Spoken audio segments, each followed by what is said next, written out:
The film opens with a scary video clip showing an experiment in process. An effort to revive a dead pig is being carried out by a team of medical researchers while it lies on an operating table. After giving the pig an enigmatic serum, they turn on their device. However, the pig eventually comes to life and begins moving erratically before quickly going back to being lifeless. After that, we meet Frank, the project lead, and Zoe, his fiancée, who are medical scientists who have achieved significant progress in their research. They have the tech-savvy Nico, the brainiac stoner Clay, and the endearing videographer Eva who records their research and experimentation. They work together to create the groundbreaking serum known as Lazarus. The main goals of this serum's design are to protect brain function and increase the amount of time that coma patients can be safely recovered. It also surprisingly exhibits the ability to resurrect the dead. Rocky, a recently deceased dog, will be the subject of the serum's test, the team decided. Eva documents the procedure on camera, but at first there doesn't seem to be any reaction. But on the second try, Rocky starts to move and bark, indicating that their experiment was successful. When Frank and Zoe bring Rocky home later that evening, they observe some odd changes in its condition, but they think it's because of the shock of being brought back to life. Rocky enters the bedroom during the night and gets up on the bed. It remains there, oddly enough, and watches Zoe sleep. Rocky is given an MRI scan by the staff the next day at the lab.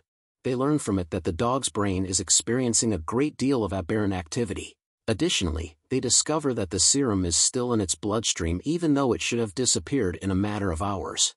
That evening, Rocky is safely confined within his cage while Clay is working alone in the laboratory. He hears a loud crash and finds the refrigerator open, its contents strewn all over the place. In addition, Clay observes that Rocky has broken out from its cage. He makes an unsuccessful attempt to entice it out. The dog abruptly turns to confront him as he is still looking around the room and gives him an angry snarl. Clay reports the occurrence to the other members of the squad the next day. He is adamant that the dog has to be put down before its hostility gets worse. The group, however, brushes off his worries, speculating that he might be exaggerating. Frank receives a call from the university dean later that day, who chastises him for his dubious experiments. She feels that by bringing dead creatures back to life, he is acting as God. She thus ends the program and takes their funding away. Frank starts to believe that the dean has been receiving video recordings of their studies from someone, especially the ones where they are using animals for serum testing. Worse, when their shareholders show up in the lab, they disclose that the company funding their project has been purchased out by a big pharmaceutical company. This gives them ownership of the serum, tools, and research. The news breaks Frank's and his team's hearts, but there is nothing they can do about it. Because Eva has access to their video, Zoe accuses her in the heat of the moment of being the dean's informant. She also draws attention to the date of events, asserting that everything took place following her arrival. Once everyone has calmed down, the group decides to take matters into their own hands by filming the experiment and reproducing it. That evening, they use Eva's security card to enter the facility covertly. They then prepare another dead dog for the process and put up the required tools. For the first 5 minutes, everything proceeds as anticipated. But when Zoe flips on the main power switch and gets electrocuted, things take a bad turn. When they realize she doesn't have a pulse, the entire crew starts to panic. Frank then anxiously injects her with an adrenaline dose, but she doesn't respond. He now understands that the engagement ring was the reason she was electrocuted when he sees that it is still on her finger. He quickly sets Zoe's lifeless body down on the table, making it clear to everyone what will happen next. He will use the serum to resurrect her. Eva, Nico, and Clay alert him right away to their concerns, reminding him of the moral ramifications of resurrecting a dead person. Frank counters that if they do nothing, they will be held accountable for Zoe's death and might even be charged with manslaughter. The group is at last satisfied by this, and they regretfully decide to back him. Frank takes out the serum and injects it into Zoe's body in the next scenario. After that, everyone watches tensely for her resurrection, but it never materializes. Instead, they run for cover as Nico sees the security guard coming toward their lab. The party heads back to the lab after the guard eventually leaves. They are shocked to see Zoe seated upright at the table. Frank then continues to inspect her, but she asks if she had just passed away as she abruptly grabs his wrist. After that, the group gives Zoe an MRI, and the results show an astonishing finding. Her body appears to have recovered almost entirely, and her brain is showing a good deal of activity. While most people only use 10% of their brain capacity, Zoe is making full use of hers. It doesn't take long to realize that something is off with her. She begins to activate every single brain function, and as a result, she begins to possess weird abilities. These include her unnerving capacity to lure people into her painful memories, telepathy, which allows her to know exactly what others are going to say, and telekinesis, which lets her manipulate items with her mind. As time passes, the team begins to notice that Zoe has changed and becomes more wary of her changes. Frank then suggests that until they figure something out, the team pretend that everything is alright with Zoe. They are unaware that she overhears their chat and gets angry. As the days go by, Zoe starts to notice odd changes in herself more and more.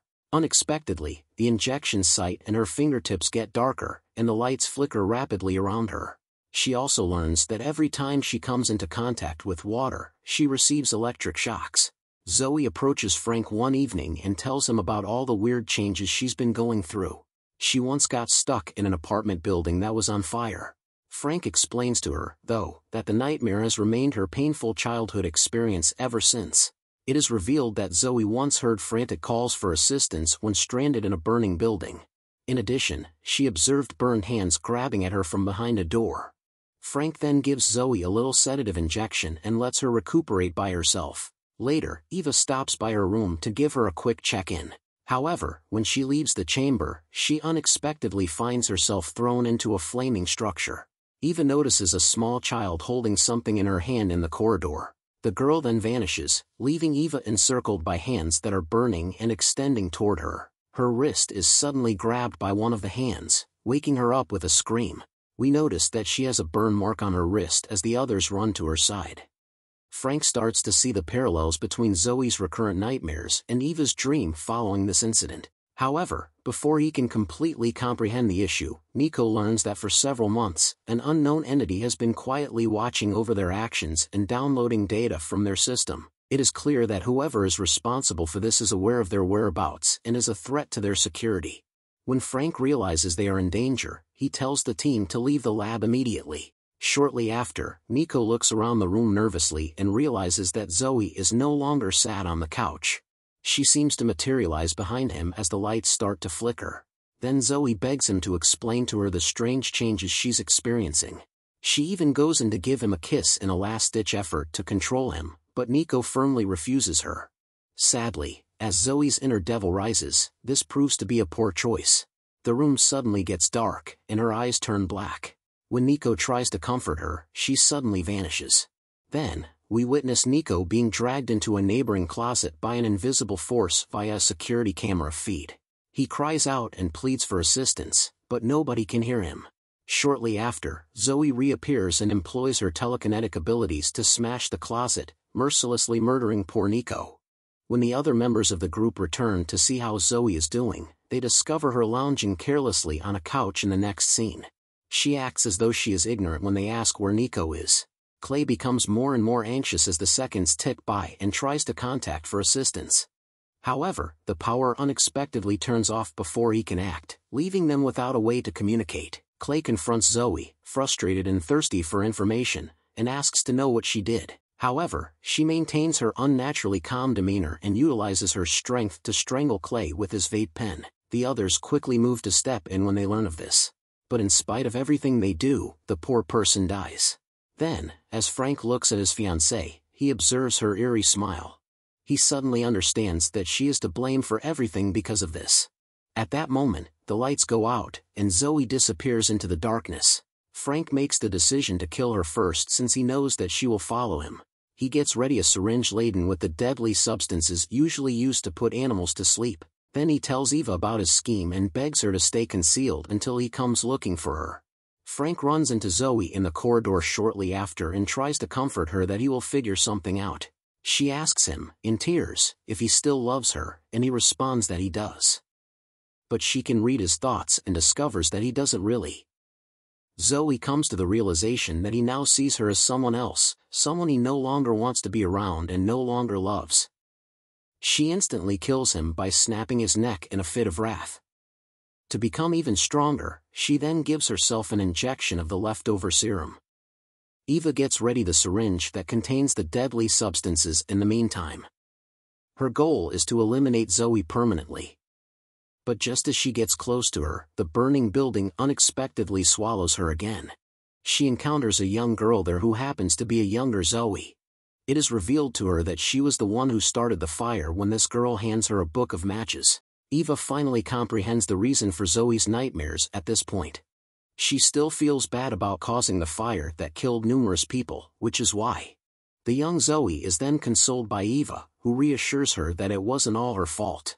She begs her to let go of her burdens and open the neighbor's door, but suddenly, the adult Zoe, who has now assumed a demonic form, interrupts them.